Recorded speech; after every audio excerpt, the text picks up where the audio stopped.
बिस्मिल्लाहिर्रहमानिर्रहीम। अब जो है ये हमारे पास इनऑर्गेनिक और साथ में इसके हमारे पास क्या दिया गया है, इन्वायरमेंटल केमिस्ट्री सारा कुछ बयान किया गया।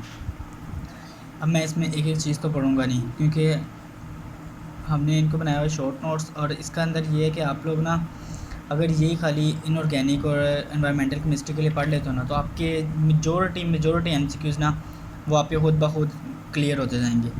ठीक है, अब मैं इसका ये फुल पेज इसको इसलिए आपको शो करा रहा हूँ कि आप इसका स्क्रीनशॉट वगैरह लेके ना आप इसको एक दफ़ा पढ़ सकते हैं। ठीक है, और ये इसमें से तो कोई एक ना एक एमसीक्यूज़ लाजमी आता है, लाजमन आता है इसमें से ना कोई एमसीक्यूज़। इस पेज के अंदर जो मोस्ट इम्पॉर्टेंट है वो सबसे पहला पॉइंट है। दैन फिर इसके बाद अंदर ट्रांजिशन एलिमेंट्स की ना हमारे पास जो दी हुई है कन्फिग्रेशन वो इम्पोर्टेंट है।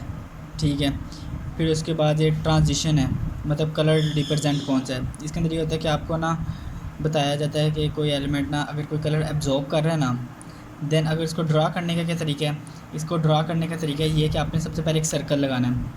सर्कल ड्रा करके देन आपने इसके ऊपर एक क्रॉस लगा देना है। जब क्रॉस लगा के देन आपने एक हॉरिजॉन्टल लाइन ड्रा कर देनी, फिर आपने VPGYOR लिख देना। फिर वो आपको बताएगा कि ना इसमें से ना ये कंपाउंड ये वाली लाइट ना अब्जॉर्ब कर रहा है। ठीक है, तो आपसे पूछेगा कौन सा कलर अपीयर होगा और कौन सा कलर वो ट्रांसमिट करेगा। ठीक है, तो ये उस हिसाब से है। ये आप लोग देख लो कि मतलब जो सा कलर एब्जॉर्ब होगा ना उसके बिल्कुल ऑपोजिट वाला अपीयर हो जाएगा, और उसके एडजेसेंट जो साथ में दो कलर होंगे वो ट्रांसमिट हो जाएंगे।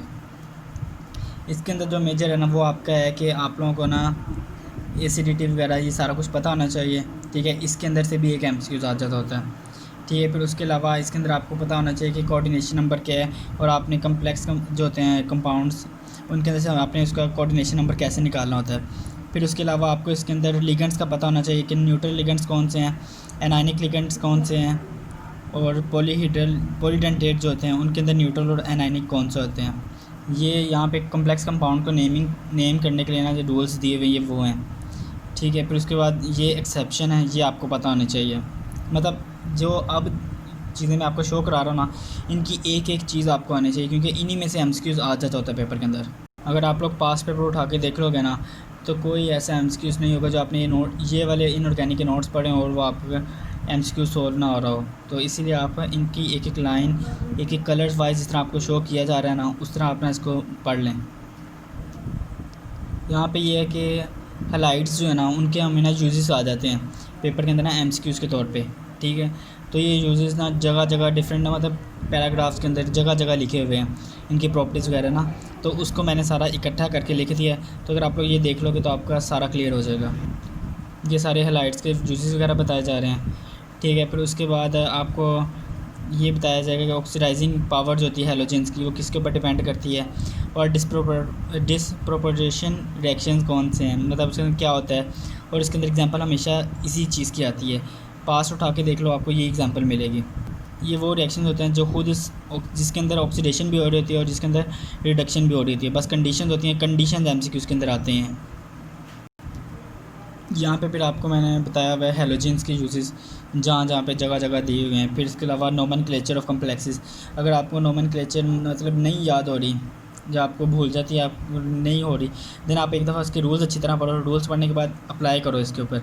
ठीक है, अगर फिर भी नहीं हो रही तो आप इनको रट्टा मार लो नेम्स को, क्योंकि इसी तरह ना पेपर के अंदर आ जाते होते हैं। इन्हीं नेम्स के अंदर जो आपकी एग्जाम्पल दी हुई हैं जो बुक के अंदर और जो एक्सरसाइज के अंदर दी हुई है ना उसी में से एग्जाम्पल देता है वो।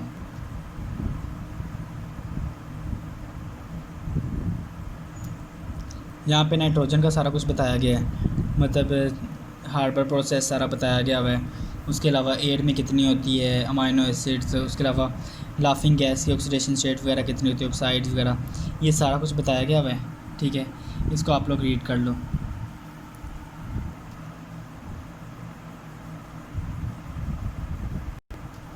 बेसिकली रीज़न पता क्या है, मैं आपको ये क्यों नहीं पढ़ा रहा, ये मैं आपको इसलिए नहीं पढ़ा क्योंकि अगर मैं एक एक पॉइंट करके आपको बताना शुरू करूँ तो इसके अंदर आप लोगों ने बोर हो जाना, क्योंकि आप लोगों ने कहना है कि सारा कुछ बुक के अंदर लिखा हुआ है। ठीक है, लिखी सारी बातें मेरे नोट्स के अंदर ना सारी बुक्स की लिखी हुई हैं, तो आप लोगों ने बस उसको ना एक दफ़ा देख लेना।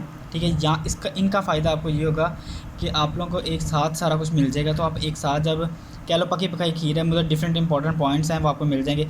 आप वो करोगे तो आपका बहुत जल्दी ना आपके कवर हो जाएगा। और एंड के ऊपर अगर आप लोग इन नोट्स पे पढ़ोगे ना तो आपको बहुत ही ज़्यादा आपको ना फील होगा कि आपको बहुत ज़्यादा तैयारी अच्छी हुई हुई है। अगर आपको नोट्स पसंद आएँ तो अगर आपने मंगवाना चाहते हैं हार्ड फॉर्म के अंदर, देन आप इसके ऊपर रब्ता कर लें। और अगर आपको चैनल अच्छा लग रहा है तो आप चैनल को सब्सक्राइब कर लें।